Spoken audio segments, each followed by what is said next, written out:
So this is going to be another movie review. This one's called The Strange Love of Martha Ivers, 1946. I like the movie poster. It's got an awesome rendition of Barbara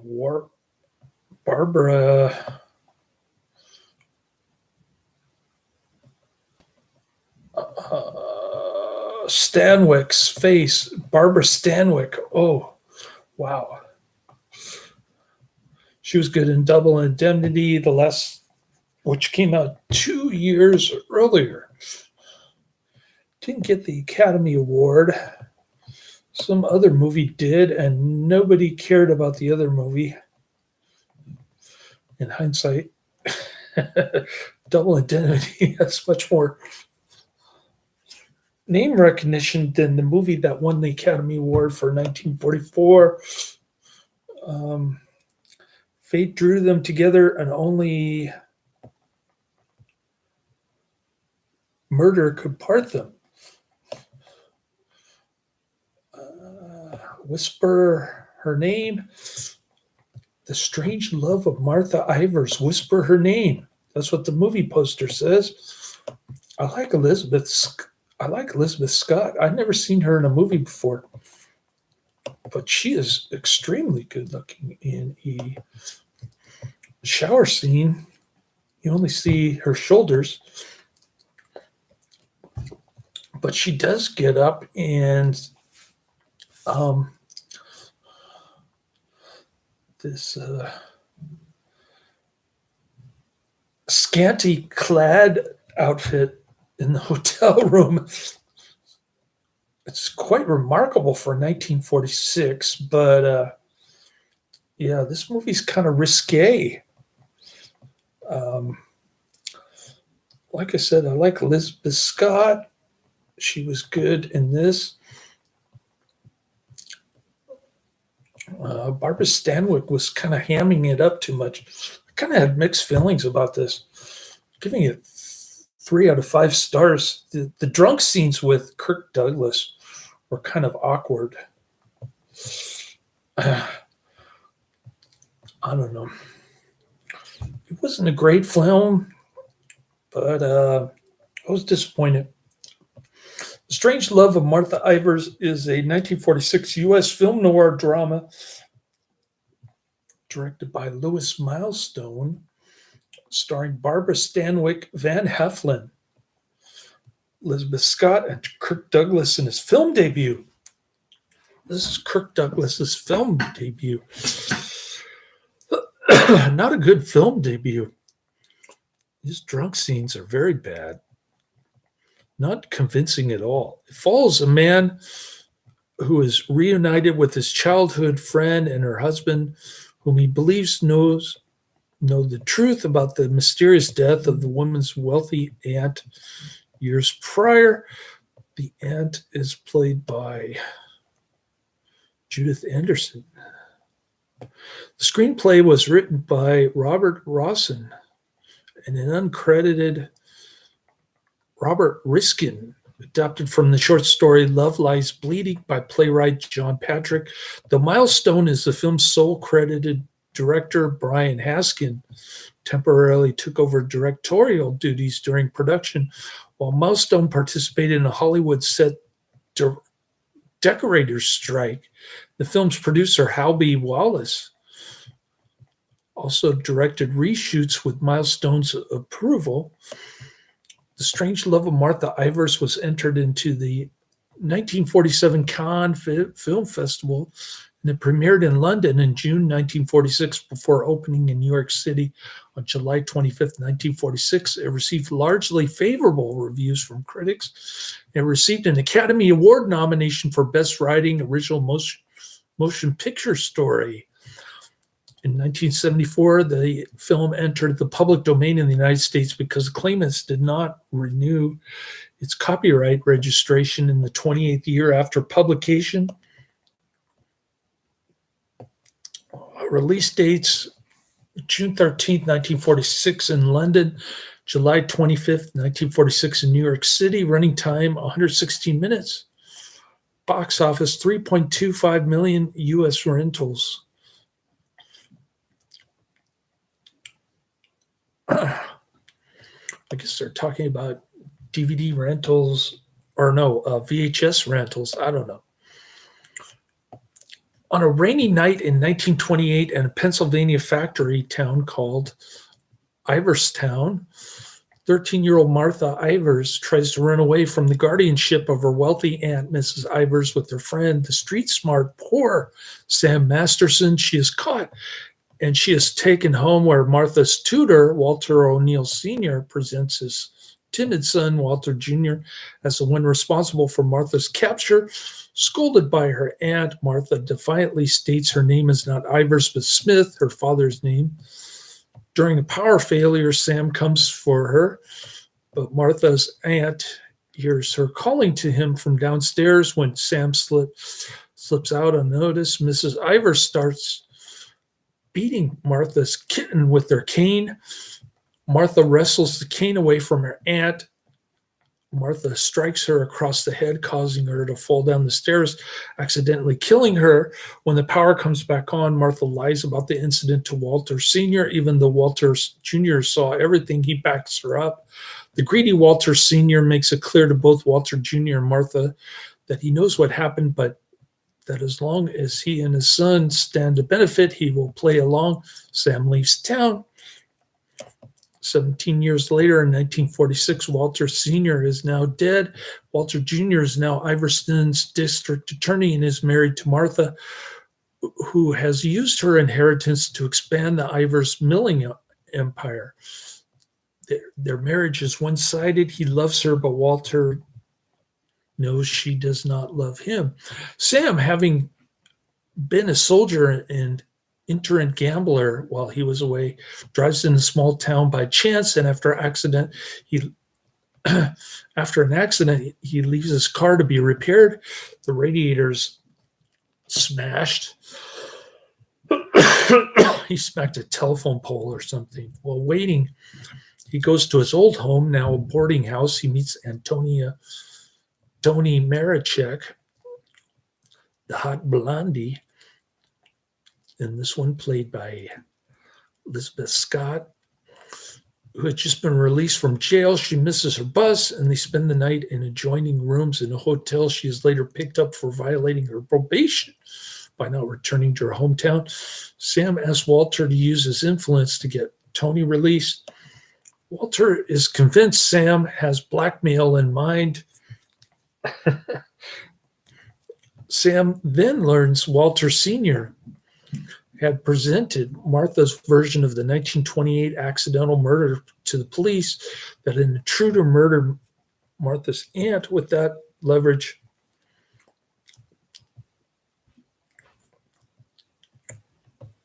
Walter Sr. had made Martha marry his son. When the police identified a former employee of the aunt as the murderer, the two Walters and Martha helped convict him, and he was hanged.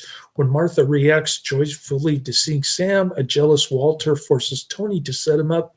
Sam is beaten up and he's driven out of town, but he's too tough to be intimidated. When all else fails, Walter makes a half-hearted attempt to kill Sam himself, but he is easily disarmed. He's got a battle with the bottle. This Walter dude. And not coincidentally, he's also a crafty politician. He wants to be governor. Walter inadvertently blurts out his fears of blackmail, only to learn that Sam has not witnessed his death. Martha breaks down, laments that he left without her all those years ago, taking her only chance for love and freedom with him. Sam is torn between his old love and his new one with Tony. Although he eventually forgives Tony for betraying him, he and Martha spend an idyllic day together, rekindling his feelings for her. I don't know why. She's a murderer and and she blamed the murder on somebody else. Walter arranges to meet Sam to settle matters. Before Sam arrives, Walter gets drunk. Martha finds out about the meeting. When Walter falls down the stairs, Martha urges Sam to kill her unconscious husband. This is like a scene from Death Becomes Her. Sam instead brings Walter around. Martha pulls out a gun and threatens to shoot Sam in self-defense as an intruder.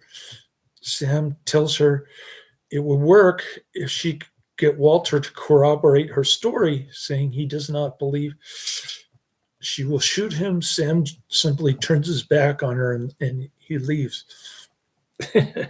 Another improbable scene there.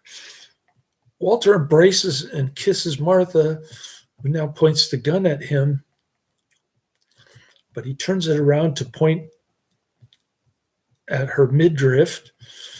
She puts her thumb over his finger on the trigger, and she presses. As she is dying, she defiantly states her name is not Martha Ivers, but Martha Smith. Outside, Sam hears the shot.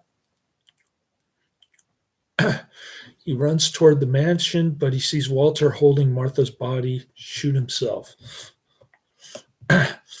Shocking developments, very risque.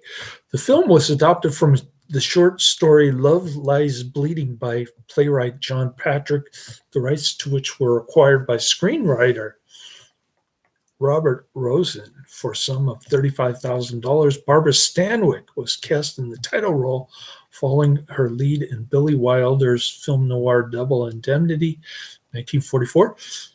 Wow, she took a 2-year break after that. The film marked the screen debut of Kirk Douglas, who was recommended to producer Hal B. Wallace by Humphrey Bogart and Lauren Bacall, who suggested that Wallace attend a play which featured Bacall's old drama school classmate, Isur Dembski, who later took the name Kirk Douglas. Douglas later wrote in his autobiography that Van Heflin was very helpful to him in his first time on the film set, in contrast to his later tougher roles. Douglas plays an alcoholic weakling. I didn't like that character. I'm sorry, I hated that guy. According to Tony Thomas, it assured Douglas his future in films. Future film director and producer Blake Edwards had an uncredited bit part as a sailor who hitches a ride with Sam. Oh, I forgot to put Blake Edwards in the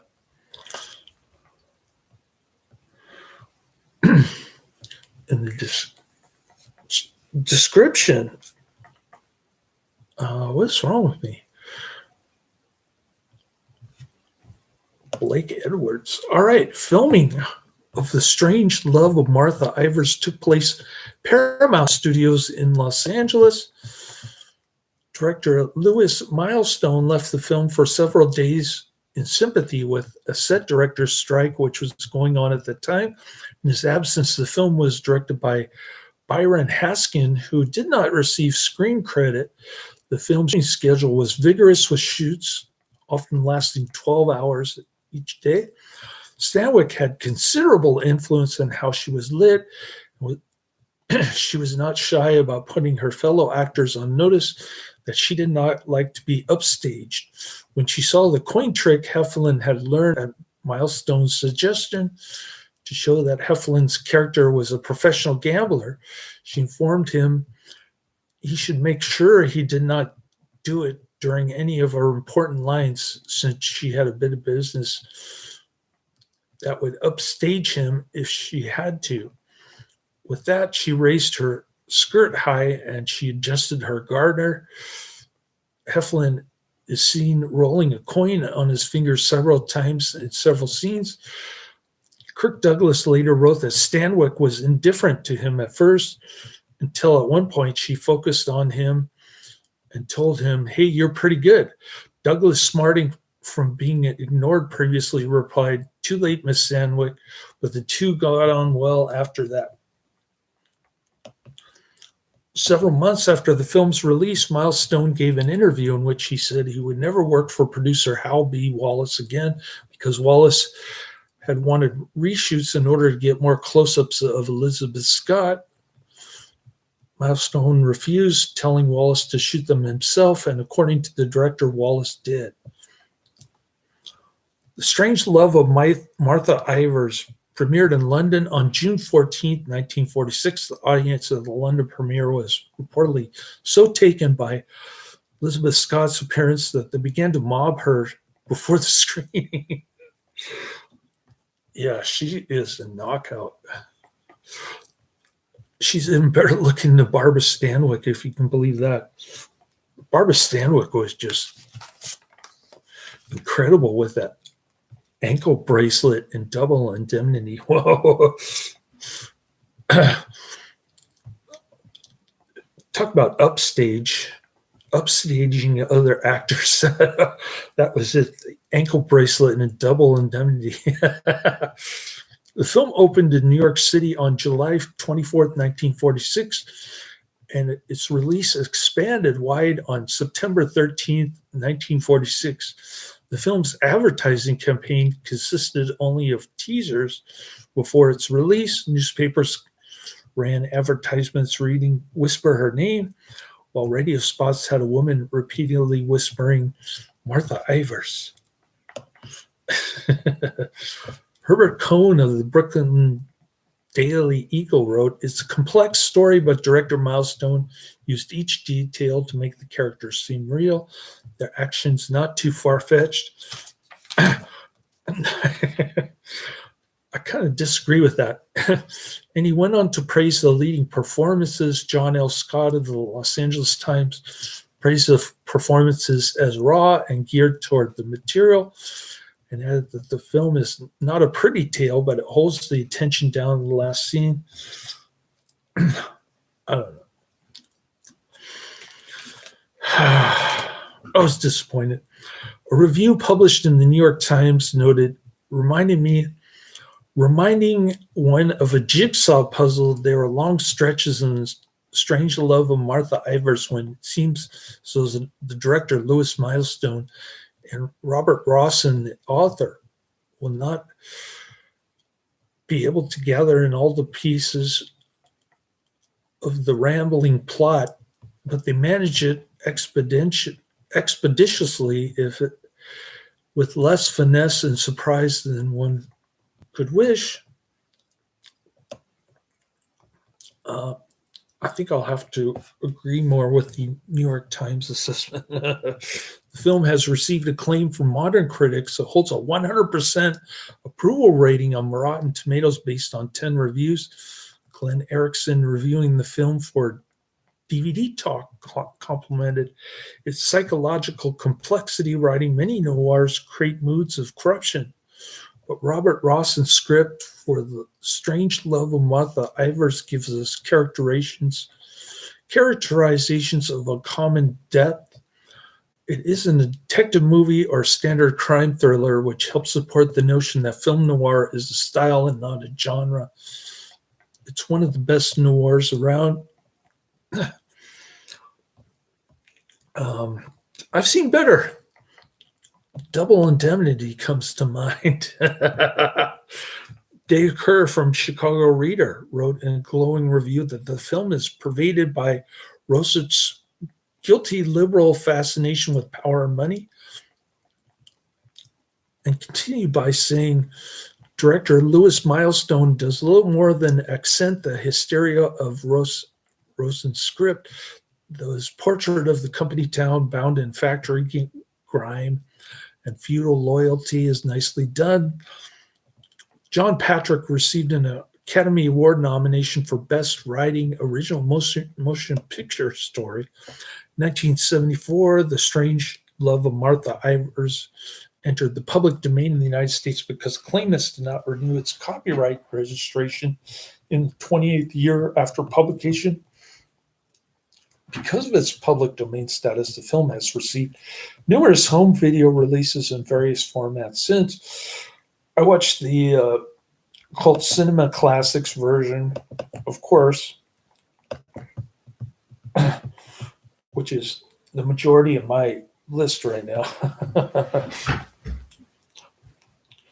Paramount Home Entertainment released the film on DVD on October 25th, 2002. The independent distributor HD Classics issued a restored DVD and Blu-ray combination set in 2012. Although this edition was noted for having middling picture quality and featuring digital noise reduction, on September 22nd, 2022, Kino Lorber released a new Blu-ray edition featuring a 4K restoration from the original film elements.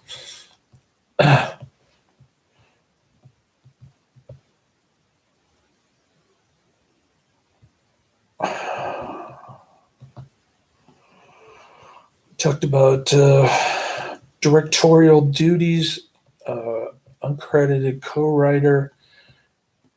We talked about that. I think I covered everything. Let's see what's on my list now. Oh, these people upstairs are like crazy. They're supposed to fix the faucet and they didn't do anything.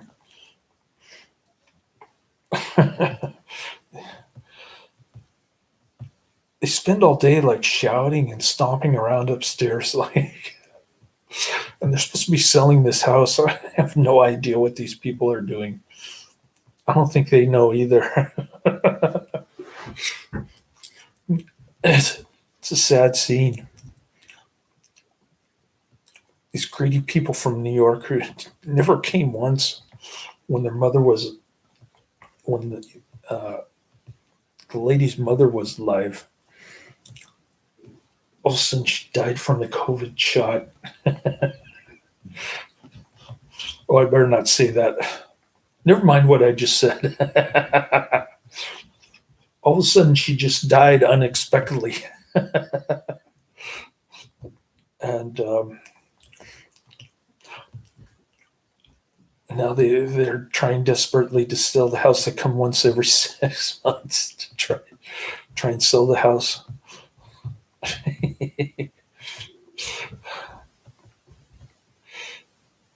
It's a crying shame. All right.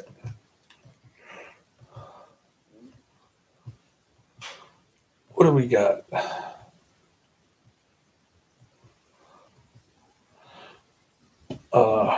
We've got Tarzan the Fearless, 1933, Buster Crabbe, action adventure film. Monstrosity, 1953, science fiction horror. Diamond Trail, 1933, action adventure drama. Sinful Cargo, 1936, action crime drama. Youth on Parole, 1937, crime drama.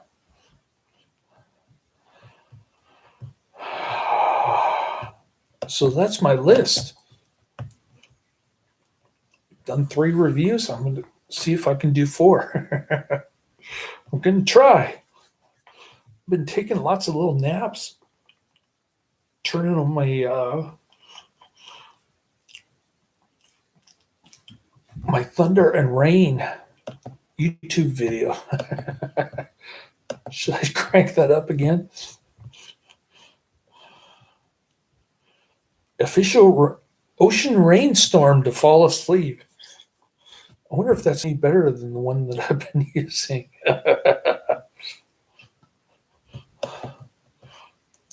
But it works. I love these relaxation videos, man, on YouTube. They knock me out after like a couple minutes. Pure relaxing vibes is the name of this channel. I love this channel. Here we go.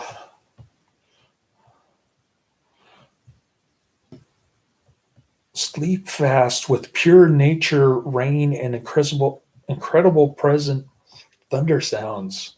Black screen. Here we go.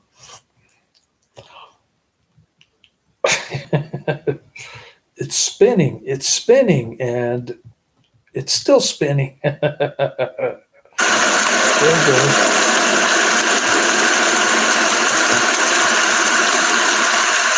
My favorite sleeping tool. You're listening to it right now.